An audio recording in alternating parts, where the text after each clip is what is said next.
Hello students of BSc second year. Here I am Dr. Raksha Mishra.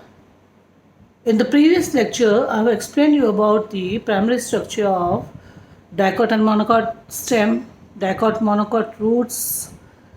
Now we will take the primary structure of dicot monocot leaf. We will take the following parameters as salient features of the leaves, types of leaves, anatomy of dorsiventral leaf and anatomy of isobilateral leaf. जैसा कि salient features हैं, ये आप लोग पहले पढ़ चुके हैं, 10th से पढ़ते आ रहे हैं, पर just for your revision or just to give a simple introduction, मैं थोड़ा सा आप लोगों को leaves के बारे में भी बताना चाहूँगी. जो पर्ण होती है वो पादप की चपटी और फैली हुई पार्श्व संरचना होती है. ये स्तंभ से और स्तंभ से ये पर्णग्रंथ में मीन्स पीठोल द्वारा नोड्स पे जुड़ी हुई परसंधि पे जुड़ी हुई होती है. पर्ण के अंदर हरित लवक की उपस्थिति के कारण ये कोमल होती है और हरे रंग की होती है.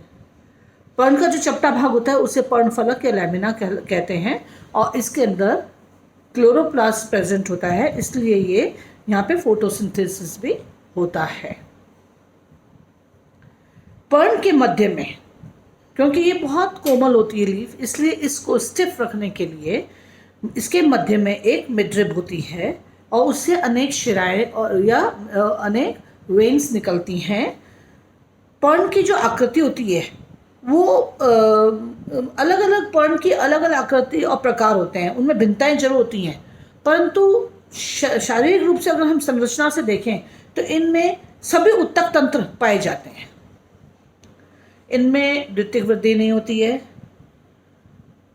Next topic is this is all about the leaves, just a simple introduction. And the second topic is types of leaves. Anatomy के आधार पे हम 4 तरह की लीव्स को पढ़ेंगे, 3 तरह की लीव्स को हम पढ़ेंगे. द्विपृष्ठीय, बाइफेशियल और डॉर्सिवेंट्रल, एक पृष्ठीय, यूनिफेशियल एंड समपृष्ठीय, इक्विफेशियल और आइसोबिलेटरल लीफ. तो मैं आज आपको डिटेल में जो बताऊंगी वो है एनाटॉमी ऑफ डॉर्सिवेंट्रल लीफ. ये साइड में मैंने एक डायग्राम बना रखा है जो एक डाइकॉट लीफ का है. मैं anatomy of dorsiventral leaf 3 headings में 3 पैरामीटर्स में पढ़ाऊंगी, epidermis, mesophyll and vascular bundles. आप चित्र को देखते जाइए और मैं चित्र में एक एक टिश्यूज को, एक एक सेल को आपको अच्छे से समझाऊंगी. चलिए हम सबसे पहले लेते हैं एपिडर्मिस. आप देखिए डायग्राम के अंदर आपको दिखाया गया है कि सबसे ऊपर जो सबसे बाहरी परत होती है पत्ती की वो होती है epidermis. Single layered, sometimes in some plants it is multi-layered also. Compactly arranged, गोलाकार आपको दिखाई भी दे रहा है, परंतु अपर एपिडर्मिस में इसमें रंग नहीं पाए जाते.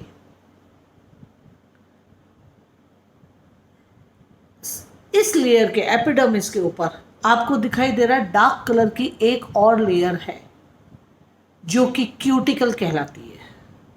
ये क्यूटिकल एक जीरोफिटिक कैरेक्टर है और इस क्यूटिकल का कार्य है कि पत्ती के रंध्रों में से या पत्ती में से पानी का ट्रांसपिरेशन को चेक करना, लेस ट्रांसपिरेशन हो. अब आप नीचे देखिए, नीचे लोअर एपिडर्मिस है. लोअर एपिडर्मिस पे भी डार्क कलर की एक लेयर है, बाहरी लेयर, जो कि क्यूटिकल कहलाती है, परंतु इसके अंदर बीच बीच में आप देखेंगे छोटे छोटे रंग भी पाए जाते हैं. छोटे छोटे दिखाई दे रहे हैं आपको, मैंने उसको लेबल भी किया है स्टोमेटा, स्टोमा. ये स्टोमा जो है स्टोमेटल सबस्टोमेटल कैविटी में खुलते हैं अंदर.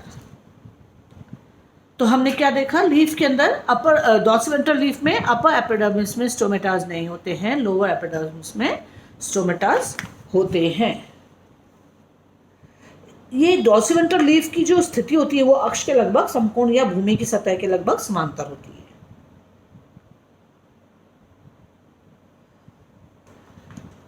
पर्ण की जो ऊपरी सतह की तुलना में प्रकाश जो है वो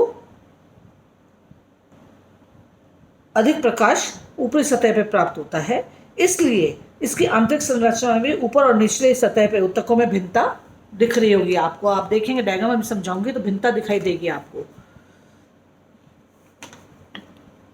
एपिडर्मिस के बाद अपर एपिडर्मिस से लेके लोअर एपिडर्मिस तक जो साइड का रीजन है, बीच के अंदर तो मिडरिब है, उसके साइड वाला जो उभार वाला रीजन है वो तो मिडरिब है, जो साइड वाला रीजन है वो मीजोफिल कहलाता है।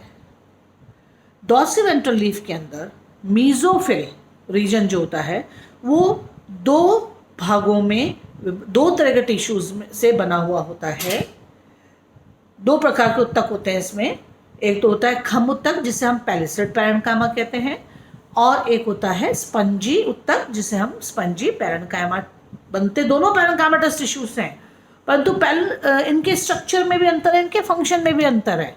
जो पैलिसेड पैरेन्काइमा देखिए आप ऊपर अपर एपिडर्मिस के नीचे है, वो लंबे हैं और उनकी जो कोशिकाएं हैं पैलिसेड पैरेन्काइमा की वो लंबी हैं और वो अनुदैर्घ्य पंक्तियों में व्यवस्थित हैं एक दूसरे से, और इंटरसेलुलर स्पेस बिल्कुल एब्सेंट है। इनमें जो मैंने डॉट डॉट से वो किया है वो क्लोरोप्लास्ट है, तो इनमें हरित लवक की मात्रा अत्यधिक पाई जाती है। उसके बाद जो नीचे पैलिसेड पैरेन्काइमा के नीचे आप जो देख रहे हैं वो देख रहे हैं कि जो टिश्यूज हैं वो दूर दूर ऐसे तो बने हुए हैं पर उनके बीच में गैप है, इन्हें स्पंजी पैरेन्काइमा कहा जाता है। ये स्पंजी पैरेन्काइमा, ये भी पैरेन्काइमेटस टिश्यूज ही हैं, परंतु ये गोलाकार होते हैं या अंडाकार होते हैं, और इनके अंदर जो हरित लवक होता है वो अपेक्षाकृत कम मात्रा में पाया जाता है। और जो कोशिकाओं के बीच में देखिए बड़े बड़े अंतःकोशिकीय वायु स्थान उपस्थित हैं, इन्हें एयर चैम्बर्स कहा जाता है, जो मैं लेबल करना भूल गई हूँ, परंतु डायग्राम के अंदर साफ दिखाई दे रहा है। ये स्पंजी पैरेन्काइमा के बीच में बड़ी बड़ी जो रिक्त स्थान है उन्हें वायु स्थान या एयर चैम्बर्स कहा जाता है। अब आप आइए बीच वाले मिडरिब वाले सेक्शन में। मिडरिब के अंदर जनरली वेस्कुलर बंडल्स मिडरिब में पाए जाते हैं, कुछ एक इधर उधर भी बिखरे हुए होते हैं परंतु मिडरिब में पाए जाते हैं, जिसमें अपर एपिडर्मिस से लोअर एपिडर्मिस तक पैरेन्काइमेटस टिश्यूज का बना होता है, जिसमें इंटरसेलुलर स्पेसेस होती हैं और बीच के अंदर वेस्कुलर बंडल्स पाए जाते हैं। ये वेस्कुलर बंडल्स जो होते हैं ये कॉन्जॉइंट संयुक्त, संपार्श्विक, कोलेटरल, अवर्धी, close. Close means cambium is absent. अब कैम्बियम जब एब्सेंट है तो नेचुरली सेकेंडरी डिवीजन है ही नहीं।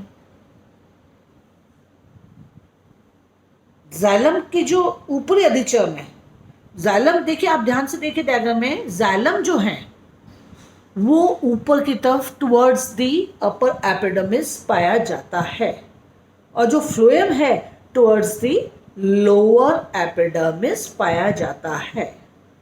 और जाइलम और फ्लोएम दोनों एक पैरेन्काइमेटस शीट के द्वारा, आच्छद, शीट हिंदी में आच्छद कहेंगे, के द्वारा बंधे हुए रहते हैं, परिबद्ध रहते हैं, जिसे बंडल शीट कहा जाता है। This is all about the dicot leaf और डॉर्सिवेंट्रल leaf. Now we'll go to the isobiliary leaf. Thank you.